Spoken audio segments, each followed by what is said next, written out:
बिस्मिल्लाहिर्रहमानिर्रहीम एंड अस्सलाम वालेकुम। स्टार्ट लेते हैं बेटा। प्रीवियस क्लासेस आपके सामने हैं, प्रैक्टिस क्लासेस थी। अब जरा सा आगे चलते हैं and let's talk about a new topic. अब तक हम दो टॉपिक आप चेक कर लें कर चुके हैं। One is investment appraisal and the second is cost of capital. Another topic is sources of finance, जो आज इंशाल्लाह हमने स्टार्ट लेना है। बड़ा अच्छा टॉपिक है जी, बहुत ही आई वुड से प्यारा टॉपिक है, मजा आएगा। सोर्सेस ऑफ फाइनेंस, और सोर्सेज ऑफ फाइनेंस का ये जो टॉपिक है बेटा, इसको हम दोनों लिहाज से डिस्कस करेंगे। That is traditional sources of finance and दूसरा है हमारे पास Islamic finance. Sources of finance को दोनों लिहाज से डिस्कस किया जाएगा। One is traditional and other is Islamic finance. अच्छा, सोर्सेज ऑफ फाइनेंस में जो टॉपिक्स आपको आने चाहिए हैं, मतलब सोर्स ऑफ फाइनेंस का जब आप टॉपिक पढ़ेंगे तो इसमें एग्जैक्टली हम क्या कवर करने वाले हैं। एक तो ट्रेडिशनल सोर्सेज ऑफ फाइनेंस है, जिसमें of course packing order theory आपको आनी चाहिए। देखेंगे ये पैकिंग ऑर्डर थ्योरी बेसिकली क्या है। सेकंड, पैकिंग ऑर्डर के बाद will go for Islamic sources of finance. Islamic sources of finance का आपको आइडिया होना चाहिए। थर्ड, एक टॉपिक आएगा इसी में, वैल्यूएशन ऑफ डेट। अगर मुझे मार्केट वैल्यू ऑफ डेट निकालनी है तो मार्केट वैल्यू ऑफ डेट कैसे कैलकुलेट करते हैं वो आना चाहिए। Valuation of debt means market value of debt. Market value of debt कैसे कैलकुलेट होगा? क्या मतलब market value of debt? Actually market value debt means आपकी कंपनी की जो डिबेंचर्स है, मान लें कि वो स्टॉक इस समय किस प्राइस पे ट्रेड हो रहे हैं, कैसे उसकी वैल्यू कैलकुलेट होती है, सीखेंगे इंशाल्लाह वैल्यूएशन ऑफ डेट में। फोर्थ, आप कुछ रेशियोज की कैलकुलेशन सीखेंगे, like EPS, earning per share, price earning ratio कैसे निकालते हैं, थोड़ा बहुत ये भी आएगा, ज्यादा ना भी सही। Financial gearing, operational gearing, financial gearing, operational gearing, interest cover. तो बेसिकली अगर मैं सोर्सेज ऑफ फाइनेंस की बात करूं, एक ट्रेडिशनल सोर्सेज ऑफ फाइनेंस है जिसमें बेसिकली पैकिंग ऑर्डर थ्योरी आपको बहुत अच्छे से आनी चाहिए। Then Islamic financing, Islamic financing के बाद valuation of debt, a very important topic. Then ये कुछ रेशियोज हैं, इनकी डिफरेंट एप्लीकेशन आपको पता होनी चाहिए। प्लस राइट इशू की एक कैलकुलेशन होती है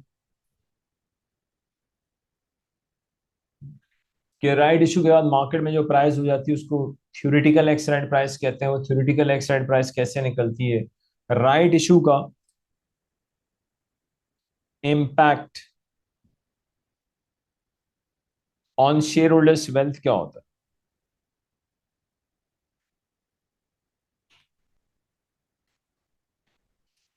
राइट इशू कैलकुलेशन की अगर हम बात करते हैं तो इसका impact on share holders wealth क्या है, हमें ये मालूम करना है। तो ये सारे टॉपिक बेसिकली हम देखेंगे किसमें इंशाल्लाह, sources of finance. Okay, one by one start लेते हैं। तो ये सारे टॉपिक्स लिखने का ऑब्जेक्टिव क्या है ये सुन लें। जब बेसिकली सोर्सेज ऑफ फाइनेंस को हम एंड करें तो ध्यान में रखिएगा ये 9 पॉइंट्स हमने कवर किए। तो अगर हमने ये सारे पॉइंट्स कवर कर लिए, it means we have done the sources of finance. Good है भाई। सबसे पहले बात करते हैं पैकिंग ऑर्डर थ्योरी की। कि यार ये पैकिंग ऑर्डर,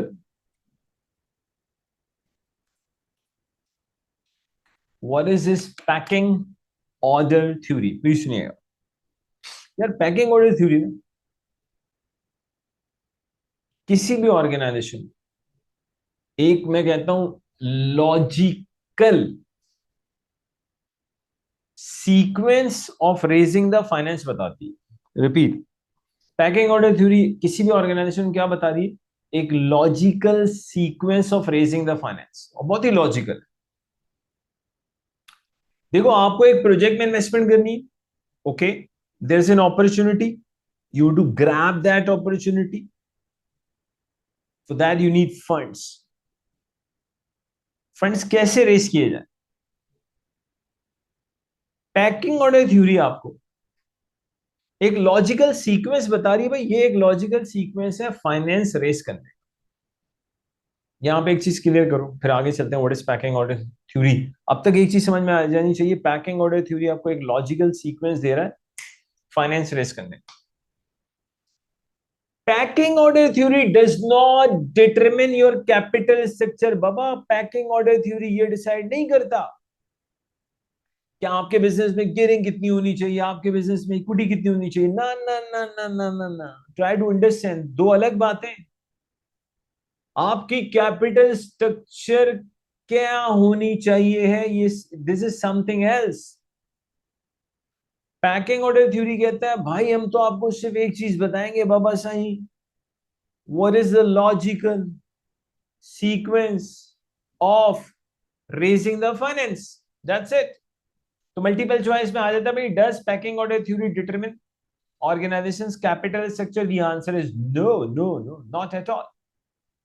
ये तो पैकिंग ऑर्डर थ्योरी का काम ही नहीं। ओके, अब बात करते हैं, ये जो हम बात कर रहे हैं पैकिंग ऑर्डर थ्योरी में एक लॉजिकल सीक्वेंस दे रही है फाइनेंस रेस करने की, वो लॉजिकल सीक्वेंस है क्या? Let's see. According to packing order theory, आपके पास अगर कोई इन्वेस्टमेंट अपॉर्चुनिटी है for which you need to raise the finance, pecking order theory कहती है सबसे पहले एक काम करो, जब आप किसी प्रोजेक्ट को फाइनेंस करने जा रहे हो तो सबसे पहले आप अपने इंटरनली जनरेटेड फंड्स को इस्तेमाल करें। तो पहले ही एक्सटर्नली यूं देख रहे हो।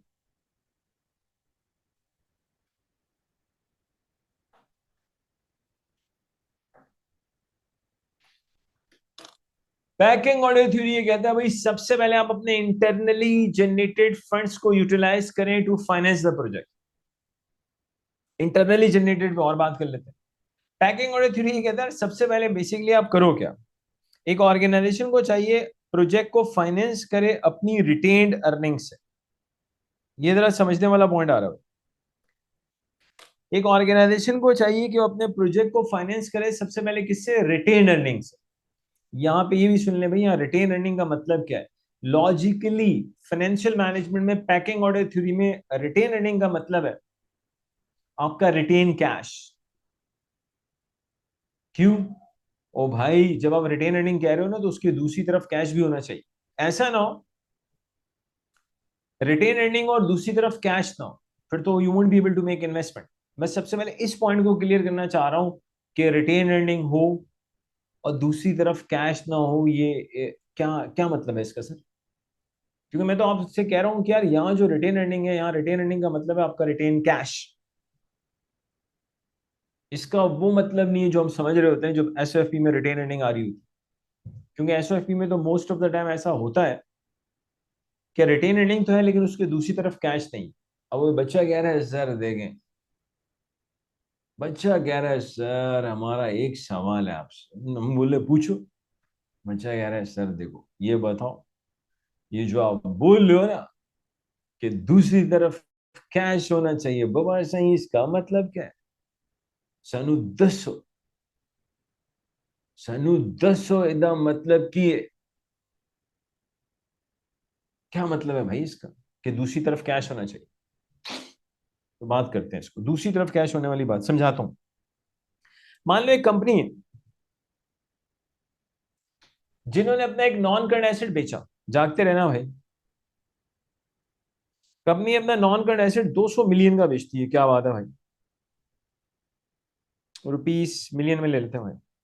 200 मिलियन में कंपनी ने अपना एक नॉन करंट एसेट बेचा, प्रॉपर्टी प्लांट एंड इक्विपमेंट, और मान लो प्रॉपर्टी प्लांट एंड इक्विपमेंट का कैरिंग अमाउंट 150 है। तो सीधी सी बात है जिसका कैरिंग अमाउंट 150 अगर आपने 200 में बेचा तो 50 का गेन ऑन डिस्पोजल है। सिंपल मैथ्स, अकाउंटिंग की बात कर रहे हैं, मादरत गेन ऑन डिस्पोजल। अब gain on disposal of course आप प्रॉफिट एंड लॉस में भी दिखाओगे और रिटेन अर्निंग में भी दिखाओगे। और मान लो ये 25 जून 2025 में ऐसा हो रहा है, क्या बात है, 25 जून 2025। क्या एक कंपनी है जो अपना property plant and equipment 200 million में बेचती है तो 200 million debit, property plant and equipment 150 से क्रेडिट, गेन ऑन डिस्पोजल जो कि ऑफ कोर्स आप पीएनएल में भी शो करेंगे और रिटेन अर्निंग में भी शो करेंगे, that is 50 million. Okay, on a very next day ये कंपनी करती क्या है,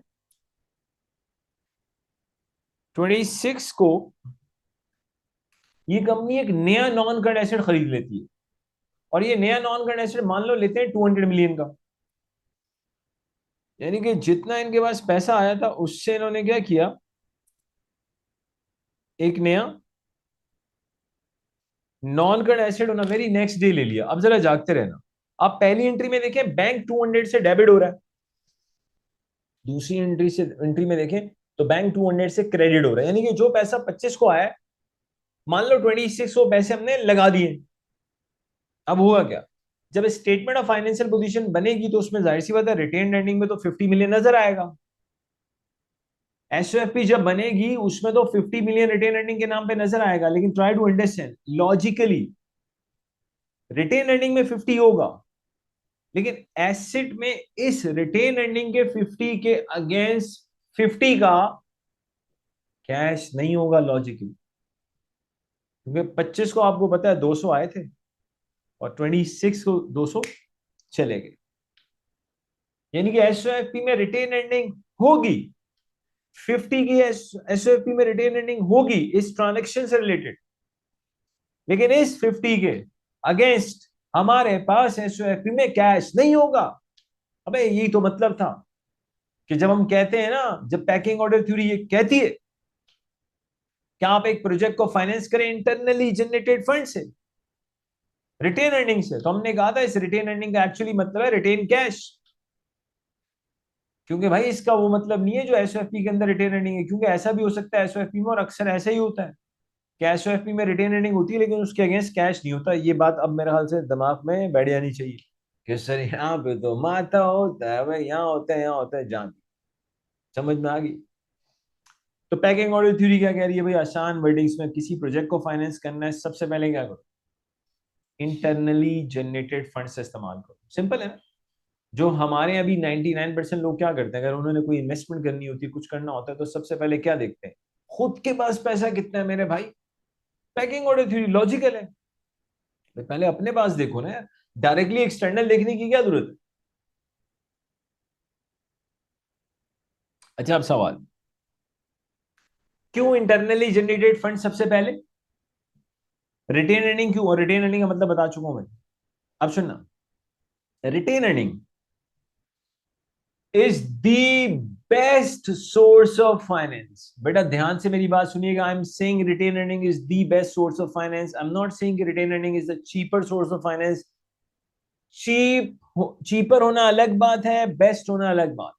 समझाना चाहूंगा दोबारा से, retained earning is the best source of finance. सवाल ही पैदा होता है why retained earning is the best source of finance. पहला जवाब, पहली reason, cash is immediately available. क्योंकि कौन से कैश की बात हो रही है, इंटरनली जनरेटेड फंड्स की बात हो रही है, आपके रिटेन कैश की बात हो रही है।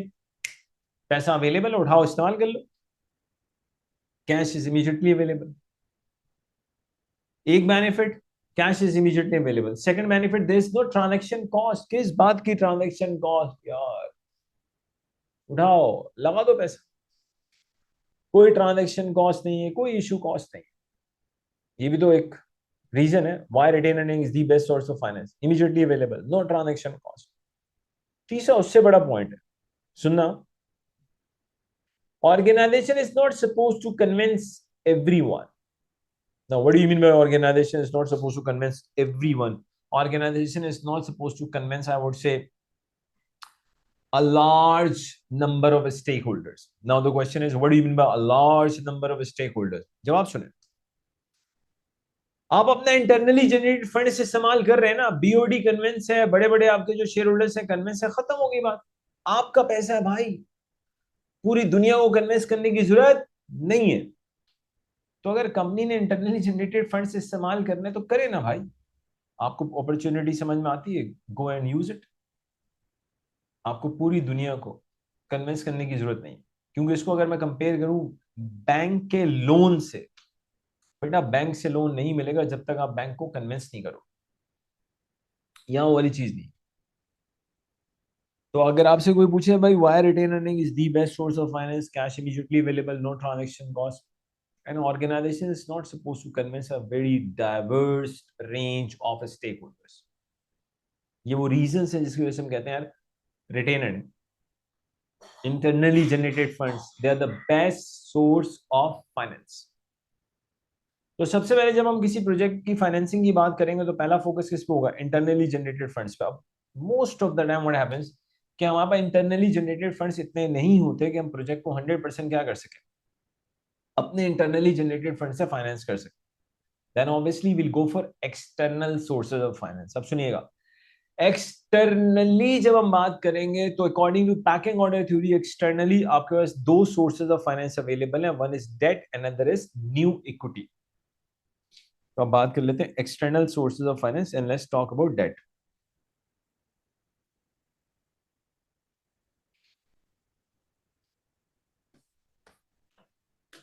दूसरा नंबर किसका है भाई पैकिंग ऑर्डर थ्योरी में? डेट का, लोन का. सुनना भाई,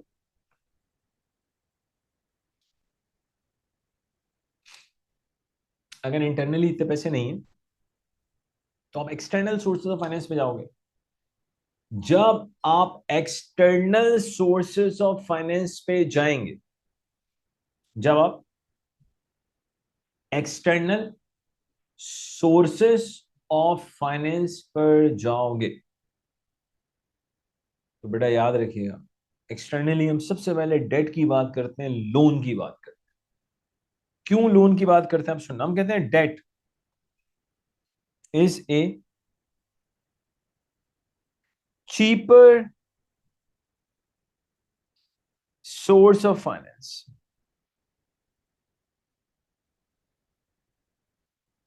सबसे पहले बात कर लेते हैं debt cheaper source of finance क्यों है. नंबर वन,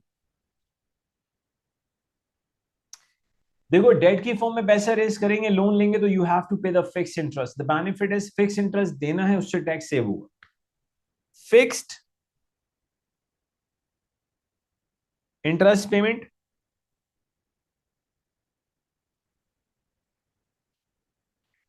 results in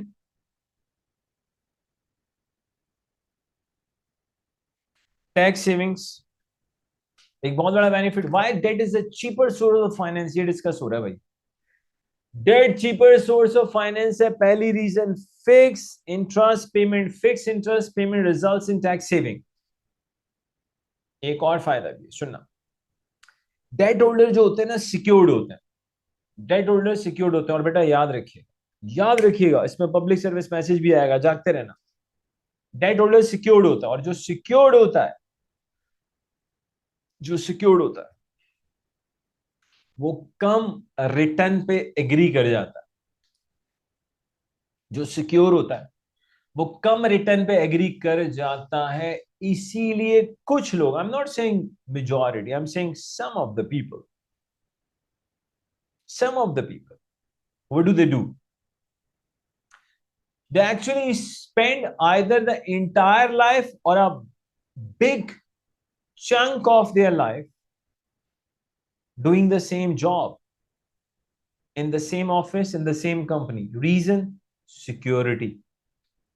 उनको ऐसा लगता है हम यहां सिक्योर हैं, कहीं और जाएंगे तो शायद हम सिक्योर ना हो.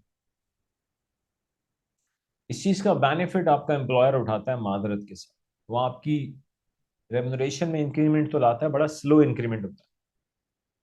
क्योंकि मोस्ट ऑफ द टाइम, जाहिर सी बात है, दैट्स माय ओन एक्सपीरियंस, जो इंक्रीमेंट आता है सैलरी के अंदर, एक बड़ा जंप आता है जब आप स्विच करते हैं जॉब्स, तब आता है. फिर आपकी नेटवर्किंग भी जॉब स्विच करने से बढ़ती है, ज्यादा लोगों को आप जानना शुरू करते हैं, उससे भी आपको बेनिफिट होता है.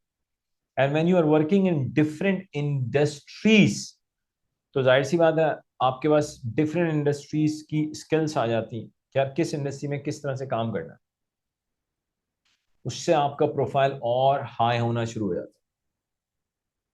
लेकिन जो लोग सिक्योरिटी के चक्कर में एक जगह ही रह जाते हैं तो फिर जाहिर सी बात है, सिक्योर तो होते हैं बट शायद उतना कमा नहीं पाते जो उनको कमाना चाहिए. खैर वापस आते, that only they are secured. Secured होने की वजह से they agree at a lower rate of return. So due to security, due to security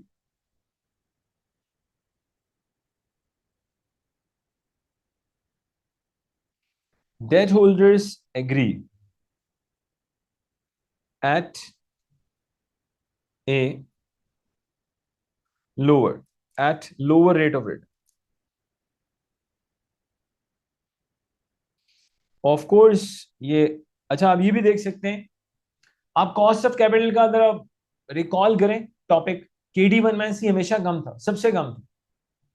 तो ये जो डेट होल्डर है सिक्योर्ड है, कम रिटर्न पे एग्री कर जाता है। एक और reason why debt is a cheaper source of finance, या डेट ऐसे ही नहीं आता, बैंक से भी लोन ऐसे नहीं आता कि आप गुजर रहे थे बैंक से, आप अंदर चले गए, बैंक वालों से आपने कहा ये देखे मेरा NIC, उन्होंने कहा "हाँ, देख लिया, अब आपने कहा, मुझे लोन दे दो"। NIC दिखा के आप लोन ले रहे, तो बेटा बैंक वाले आपसे खुद ही अपने लिहाज से बात करेंगे, जो भी उनका स्टाइल है समझाने का। बैंक से लोन लेने का भी एक तरीका है, वहां भी एक arrangement cost you have to bear. तो जब एक कंपनी बैंक के पास जाती है, ऐसा नहीं होता कि बैंक वाले फौरन उठा के पैसे दे देंगे, ना ना ना, you have to bear the arrangement cost. आप डिबेंचर्स के थ्रू पैसा रेज करेंगे, you have to bear the issue cost. अब होता क्या है, normally arrangement cost of debt is tax deductible, यानी कि अरेंजमेंट कॉस्ट ऑफ डेट से भी टैक्स सेव होता है,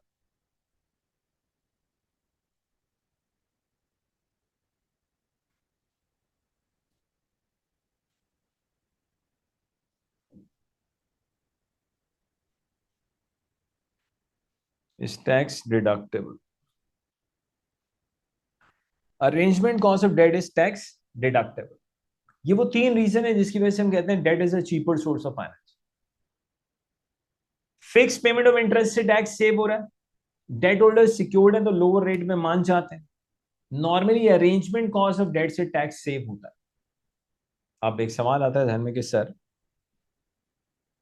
अगर डेट के इतने फायदे हैं, तो फिर एक कंपनी को जब भी पैसों की जरूरत पड़े, उसे चाहिए कि फाइनेंस डेट की फॉर्म में रेस करे। लेकिन हालांकि ऐसा होता नहीं है, क्योंकि यहां तो आपने देखे ना, डेट के थ्रू पैसा रेस करने के, अल्लाह माफ करे, 600 बेनिफिट बता दिए आप।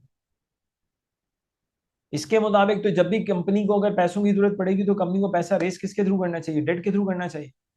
हालांकि ऐसा होता नहीं है हमेशा। तो मेरी बात ध्यान से सुनिए, एक ऐसी company which wants the company which is looking to raise the finance, before choosing the debt as source of finance, एक बिजनेस को अपनी एग्जिस्टिंग गियरिंग देखनी पड़ेगी। एक बिजनेस को ये देखना पड़ेगा ऑलरेडी डेट कितना है। याद रखिए, एक ऐसा बिजनेस जिसके पास ऑलरेडी डेट बहुत ज्यादा है, ऑलरेडी लोन बहुत ज्यादा है, हम आपको एडवाइस देंगे कि आप मजीद पैसा लोन की फॉर्म में रेस ना करें। क्यों? वन पॉसिबिलिटी यार, ऑलरेडी लोन ज्यादा, आपको लोन मिलेगा ही नहीं। एक इस चीज की भी तो पॉसिबिलिटी है, you may not get the, there is a possibility you might not be getting the loan. Second, ये भी पॉसिबल है कि भाई एक तो लोन मिले ना, और मिले तो इट कुड बी एक्सपेंसिव ना। क्यों सर? लैंडर भी तो कहेगा, ओ भाई आपके पास पहले से ही इतना लोन है, मेरा लोन अगर मजीद लेंगे मुझसे लोन, तो हाउ विल यू पे मी। और लैंडर जब किसी रिस्कियर क्लाइंट को लोन देता है तो इंटरेस्ट ज्यादा लेता है।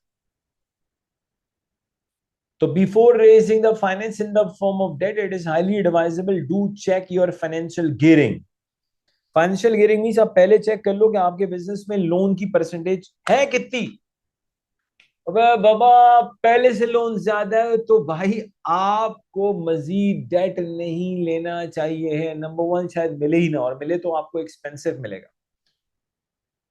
तो वो जो हम कहते हैं ना कि डेट इतना अच्छा है, डेट की फॉर्म में पैसा रेज करें, तो हम कहते हैं नहीं यार, बिफोर रेजिंग द डेट आप ये चेक कर लें कि आपकी गियरिंग कहीं बहुत ज्यादा तो नहीं है। तो बेटा याद रखिए, अगर गियरिंग बहुत ज्यादा है, फिर आप मजीद पैसा डेट की फॉर्म में रेज ना करें। Gearing means debt to equity ratio. तो ये उस सवाल का जवाब है, क्या डेट अगर इतना अच्छा है तो जब भी पैसों की जरूरत पड़े तो लोन की फॉर्म में पैसा रेज करें। तो आंसर क्या है? Before raising the finance in the form of debt we need to check कि भाई ऑलरेडी लोन बहुत ज्यादा तो नहीं है। तो एडवाइस क्या है? Those organization they are highly geared. कैसे पता चलेगा कंपनी हाईली गेयर्ड है कि नहीं? बहुत आसान है, आप अपनी गियरिंग को इंडस्ट्री की गियरिंग से कंपेयर करें। इंडस्ट्री की जो एवरेज गियरिंग है उससे आप अपनी गियरिंग को कंपेयर करें, आपको पता चल जाएगा आप हाईली गेयर्ड हैं या नहीं। अगर आपकी गियरिंग इंडस्ट्री के बराबर है या इंडस्ट्री से ज्यादा है, आपकी गियरिंग, आपकी कंपनी की गियरिंग इंडस्ट्री के बराबर है या इंडस्ट्री से ज्यादा है, बस समझ लें आप हाईली गेयर्ड है। लॉजिकली या प्रैक्टिकली आपको मजीद लोन लेना नहीं चाहिए। तो बड़ा ना, मैंने एक सवाल का जवाब दे दिया कि डेट इतना अच्छा है, फिर भी हम हमेशा जब हमें पैसों की जरूरत पड़ती है तो हम डेट की फॉर्म में पैसा रेज नहीं करते, उसकी रीजन दे दिए। अब एक ऐसा बिजनेस जिसकी गियरिंग बहुत ज्यादा होगी, उसको तो हम एडवाइस करेंगे भाई आप डेट की फॉर्म में नहीं, इक्विटी की फॉर्म में पैसा रेज करें। तो according to packing order theory, तीसरे नंबर पे और लास्ट नंबर पे जो चॉइस होनी चाहिए वो new equity. Third and the last source of finance is new equity.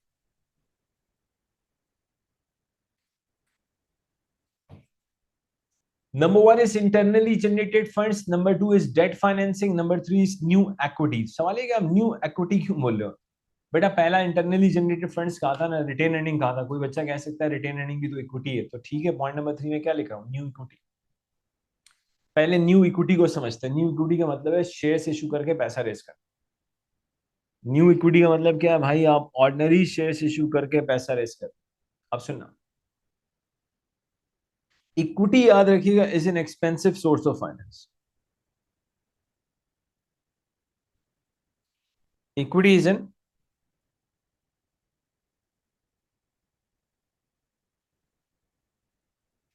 Expensive source of finance. Equity एक एक्सपेंसिव सोर्स ऑफ फाइनेंस। आप देख सकते हैं यार, कॉस्ट ऑफ कैपिटल के हर टॉपिक में चेक कर लें, केई बहुत ज्यादा था। इनफैक्ट हर सवाल में आप देख सकते हैं Ke was even higher than weighted average cost of capital. तो इतना पूरा टॉपिक पढ़ लिया कॉस्ट ऑफ कैपिटल का, अब तो यकीन आ जाना चाहिए हाँ यार इक्विटी एक एक्सपेंसिव सोर्स ऑफ फाइनेंस है। उसकी रीजन है shareholders they are not secured. वो भाई जो सिक्योर नहीं होता वो ज्यादा रिटर्न मांगता है, कम रिटर्न पे काम नहीं करेगा। Equity is an expensive source of finance. Reason because shareholders are not secured, therefore they ask higher rate of return. तो आपसे कोई पूछा हुआ why equity is an expensive source of finance, तो आप क्या कहेंगे? Because shareholders are not secured, they do demand a higher rate of return. फिर याद रखिएगा, यानी कि शेयर होल्डर्स एक हायर रेट ऑफ रिटर्न मांगेगा। एक reason why equity is an expensive source of finance. Another reason is issue cost of issue cost of equity does not save tax.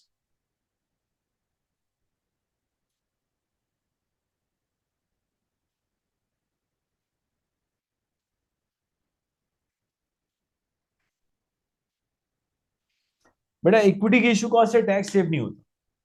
तो कोई आपसे ये सवाल पूछे यार why equity is an expensive source of finance, तो पहला जवाब ये होगा shareholders are not secured so they demand a higher rate of return. Second, issue cost of equity does not save tax. और कॉस्ट ऑफ कैपिटल के हर सवाल को आप चेक कर लें कि ही बहुत ज्यादा था, सबसे ज्यादा। अब जहन में एक सवाल आता है कि सर अगर equity source, new equity, equity as source of finance is so expensive, इतना बुरा, अगर equity as source of finance इतनी बुरी है तो फिर ऑर्गेनाइजेशन शेयर्स इशू करके फाइनेंस क्यों रेस करते? इसका जवाब सुन लें। ऐसी कंपनीज जो हाईली गेयर्ड है, जिनमें गियरिंग पहले से बहुत ज्यादा है, अब वो मजीद लोन ले ही नहीं सकते। इवन तो हमें तो पता है ना debt is a cheaper source of finance, लेकिन प्रॉब्लम ये कि पहले से लोन बहुत ज्यादा है, ऑलरेडी कंपनी हाईली गेयर्ड है। कंपनी को पता है यार अब अगर हम डिबेंचर इशू करेंगे नहीं लेगा कोई। कंपनी को पता है बैंक के पास लोन लेने जाएंगे तो लोन नहीं मिलेगा भाई, हालात खराब है, क्यों? ऑलरेडी लोन बहुत ज्यादा है। आप भी तो प्रैक्टिकली किसी ऐसे को लोन नहीं देंगे जिसने ऑलरेडी 600 लोगों से अल्लाह माफ करे लोन ले रखा और आपको पता भी है। तो वो ऑर्गेनाइजेशन जो हाईली गेड है, जिनके पास पहले से गियरिंग बहुत ज्यादा है, जिनके बिजनेस में डेट का प्रोपोर्शन पहले ही बहुत ज्यादा है, उनको तो एडवाइस दी जाती है आप मजीद फाइनेंस अगर रेस करना है तो शेयर्स इशू करके रेस करें, ऑर्डिनरी शेयर्स इशू करके रेस करें। और हमें पता है पहली दफा के बाद जब भी शेयर्स इशू होते हैं राइट की फॉर्म में होते हैं, जो आगे हम पढ़ेंगे। तो इवन दो इक्विटी एक एक्सपेंसिव सोर्स ऑफ फाइनेंस है, लेकिन यार what about those organization they are highly गेड, उनको तो हम एडवाइस देंगे आप पैसा रेज ही किसकी फॉर्म में करें, शेयर्स इशू करके, ऑर्डिनरी शेयर्स इशू करके पैसा रेस करें ताकि आपकी गियरिंग कम हो। तो अब थोड़ा सा आइडिया होना चाहिए। पैकिंग ऑर्डर थ्योरी आपको एक लॉजिकल सीक्वेंस देती है टू रेज द फाइनेंस। वो लॉजिकल सीक्वेंस क्या है? सबसे पहले इंटरनली जनरेटेड फंड्स, दूसरे नंबर पे डेट है, तीसरे नंबर पे न्यू इक्विटी है। सिर्फ ये तीन ही पॉइंट्स हैं इसमें। कभी कभी मल्टीपल चॉइस में एग्जामिनर प्रेफरेंस शेयर्स को लेकर आ जाता है, गलत, absolutely incorrect. Packing order theory does not talk anything regarding preference shares. तो पैकिंग ऑर्डर थ्योरी की sequence of raising the finance क्या, मैं जल्दी से दोबारा बता देता हूं। Internally generated funds 1, debt financing 2, and the last one is new equity. अब यहां पे कुछ बातें सुने काम आएंगी, याद रखना। जब एक कंपनी डेट की फॉर्म में पैसा रेस करती है, जब एक कंपनी डेट की फॉर्म में पैसा रेस करती है, लोन लेती है, तो हमें तो पता है ना, अल्लाह माफ करे, उस कंपनी को प्रॉफिट हो या लॉस हो, प्रॉफिट या लॉस हो, जिसने लोन लिया है, जिसने लोन लिया उसको हर हाल में इंटरेस्ट देना पड़ेगा। तो भाई अगर एक फाइनेंशियल मैनेजमेंट के स्टूडेंट को ये बात पता है कि अगर आप लोन के थ्रू पैसा रेस करेंगे, चाहे आपको प्रॉफिट या लॉस हो, you have to pay the interest, तो क्या कंपनी को नहीं पता? बिल्कुल पता है। लेकिन सुनना, अगर आप डेट की फॉर्म में पैसा रेस करते हैं, लोन लेते हैं, and you know that you have to pay interest, you know that के मेच्योरिटी पे आपको प्रिंसिपल पे करना है, ये सारी चीजें जानते हुए आप लोन की फॉर्म में पैसा रेस करते हैं, तो मेरी बात सुनिएगा, जब एक कंपनी लोन की फॉर्म में पैसा रेस करती है तो स्टॉक एक्सचेंज को पॉजिटिव सिग्नल जाता है। सवाल के सर, डेट की फॉर्म में पैसा रेस करने से स्टॉक एक्सचेंज को, मार्केट को पॉजिटिव सिग्नल कैसे जाता है? बहुत आसान है। जब कोई डेट की फॉर्म में पैसा रेस करता है, इसका मतलब है वो अपना कॉन्फिडेंस शो करता है, that I am confident enough that I can pay the interest as well as the principal। Company कहती है भाई हम कॉन्फिडेंट है, हम जहां पैसा लगा रहे हैं वहां से इंटरेस्ट भी निकल आएगा, प्रिंसिपल भी पे कर देंगे। तो याद रखिएगा, अगर एक कंपनी डेट की फॉर्म में पैसा रेज करती है तो स्टॉक एक्सचेंज को एक पॉजिटिव सिग्नल जाता है, एक लेवल ऑफ कॉन्फिडेंस शो होता है कि yes we are confident enough, we can pay interest as well as principal. मैं हमेशा इसमें एक बात और ऐड कर देता हूं which is not available in any book. वो क्या है? मैं कहता हूं यार, अगर एक कंपनी डेट की फॉर्म में पैसा रेस करके मार्केट को बताती है ना, वी आर कॉन्फिडेंट, हम इंटरेस्ट दे सकते हैं, प्रिंसिपल दे सकते हैं, यकीन माने मैं एक और चीज ऐड करता हूं, मैं कहता हूं यार बात खत्म नहीं हुई। मैं कहता हूं जिसने आपको लोन दिया है, जिसने आपको लोन दिया है, वो भी कॉन्फिडेंट है कि उसको इंटरेस्ट एंड प्रिंसिपल मिलेगा। कोई लेंडर कभी किसी को, बोरोवर को लोन नहीं देगा अगर लेंडर कॉन्फिडेंट ना हो। तो याद रखिएगा, सिर्फ आप कॉन्फिडेंट नहीं कि आप पे कर सकते हैं, लेंडर भी कॉन्फिडेंट है कि आपसे पैसा मिलेगा, इसीलिए लेंडर आपको पैसा दे रहा है। ऑन द कॉन्ट्ररी, अगर एक कंपनी न्यू शेयर्स इशू करके पैसा रेज करती है तो नॉर्मली स्टॉक्स में पॉजिटिव सिग्नल नहीं जाता, नेगेटिव सिग्नल जाता है। बहुत सी क्वेश्चनिंग होती है, क्योंकि नए शेयर्स इशू करके पैसा रेज करना, लोग कहते हैं ये तो लास्ट रिजॉर्ट है टू रेज द फाइनेंस। क्यों? सबसे पहले तो आपको इंटरनली जनरेटेड फंड्स यूज करने चाहिए, दूसरे नंबर पे अगर आपको एक्सटर्नली पैसा रेज करना ही है तो डेट की तरफ जाए ना, जो चीपर सोर्स ऑफ फाइनेंस है। आप नए शेयर्स क्यों इशू कर रहे हैं? नए शेयर्स तो एक्सपेंसिव सोर्स ऑफ फाइनेंस है। तो मेरे भाई, जब आप न्यू शेयर्स इशू करके पैसा रेज करते हैं तो स्टॉक्स में क्वेश्चन रेज होता है। Everyone knows that it's a last resort of raising the finance, everyone knows it's an expensive source of finance. मेरे भाई, जब ये इतनी एक्सपेंसिव सोर्स ऑफ फाइनेंस है तो आप डेट की तरफ क्यों नहीं गए? इसका मतलब है लोन आपको मिला नहीं, इसलिए you went for new equity.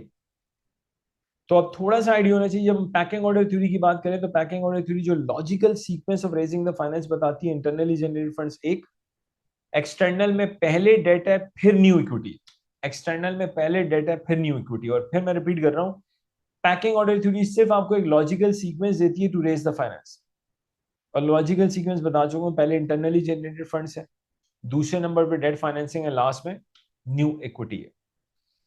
और फिर पैकिंग ऑर्डर थ्योरी, अगेन बता रहा हूँ, पैकिंग ऑर्डर थ्योरी आपकी कैपिटल स्ट्रक्चर डिसाइड नहीं करती। पैकिंग ऑर्डर थ्योरी आपको ये नहीं बताता कि बिजनेस में गियरिंग कितनी होनी चाहिए और बिजनेस में लोन कितना होना चाहिए, कितनी इक्विटी होनी चाहिए, ये पैकिंग ऑर्डर थ्योरी का काम नहीं। अगर मैं हल्का सा आपको आइडिया दूं, ये काम तो एक्चुअली कैपिटल स्ट्रक्चर थ्योरीज का था। याद है एक ट्रेडिशनल थ्योरी थी, ट्रेडिशनल थ्योरी ऑफ बैक कह लें, traditional theory of capital structure कह लें। जब हमने कॉस्ट ऑफ कैपिटल का टॉपिक पढ़ा था तो हमने ट्रेडिशनल थ्योरी पढ़ी थी। ट्रेडिशनल वाली कहती है डेट और इक्विटी में बैलेंस मेंटेन कर। एक और था MM tax world, MM tax world वाला तो कहता है बिजनेस में 99.99% डेट होना चाहिए। यानी ये कैपिटल स्ट्रक्चर की अगर बात करेंगे तो वो तो ट्रेडिशनल थ्योरी बताती है कैसी कैपिटल स्ट्रक्चर होनी चाहिए, एमएम टैक्स वर्ल्ड बताता है कैसी कैपिटल स्ट्रक्चर होनी चाहिए, एमएम नो टैक्स वर्ल्ड बताता है कैसी कैपिटल स्ट्रक्चर होनी चाहिए। पैकिंग ऑर्डर थ्योरी नहीं बताता कि आपके बिजनेस की कैपिटल स्ट्रक्चर क्या होनी चाहिए। पैकिंग ऑर्डर थ्योरी सिर्फ एक चीज बताता है, sequence, logical sequence of raising the finance. Okay, अब बेटा पैकिंग ऑर्डर थ्योरी से थोड़ा सा आगे चलते हैं और इस्लामिक फाइनेंसिंग से पहले सिर्फ हेडिंग दे देते हैं। पहले इसको करेंगे, थोड़ा न्यूमेरिक आ जाएगा, फिर हम इस्लामिक फाइनेंसिंग पे आ जाएंगे। सिर्फ हेडिंग दे दें, जहां से इंशाल्लाह हम नेक्स्ट क्लास स्टार्ट करेंगे, that is valuation of debt. आपके बिजनेस के डिबेंचर्स को जो कि स्टॉक से में ट्रेड हो रहे हैं, आपके बॉन्ड्स जो स्टॉक से में ट्रेड हो रहे हैं, उनकी मार्केट वैल्यू कैसे आएगी, वैल्यूएशन ऑफ डेट। तो नेक्स्ट क्लास इंशाल्लाह हम वैल्यूएशन ऑफ डेट से स्टार्ट करेंगे and then we'll go for Islamic finance. So thank you very much जी फॉर वाचिंग दिस लेक्चर। मिलते हैं नेक्स्ट क्लास में इंशाल्लाह। अच्छा, यहाँ पे एक चीज सुन लें, काम आएगी बहुत ज्यादा, बताना जरूरी, जल्दी से बता देता हूँ भाई। एंड आई होप कि आपने, अच्छा यहाँ पे सिर्फ एक चीज बता रहा हूँ, प्लीज सुन लें। एएसए ने, अबील उसूल ऑफ अकाउंटेंसी ने अल्हम्दुलिल्लाह अभी पावर बीआई का कोर्स हमने लॉन्च किया है। यार ये इंतहाई शानदार कोर्स है और चंद घंटों में, मतलब आप 10 से 12 घंटे में ये स्किल जनरेट हो जाएगी और 100% या 200% बेनिफिट होगा पावर बीआई करने का। पावर बीआई जो एएसए ने लॉन्च किया उसके बारे में सिर्फ एक चीज बता देता हूँ यार। मार्केट में ऑफ कोर्स पावर बीआई और लोग भी करवाते हैं, लेकिन यार नो ऑफेंस, यकीन माने, एएसए ने पावर बीआई का दी बेस्ट वर्जन जिसे कहते हैं ना, वो लॉन्च किया। दी बेस्ट वर्जन, इससे बेस्ट इस वक्त मार्केट में अवेलेबल ही नहीं। और मैं देख अगले 5-10 साल तक भी मुझे नहीं लगता है ऐसी कोई चीज अवेलेबल होगी।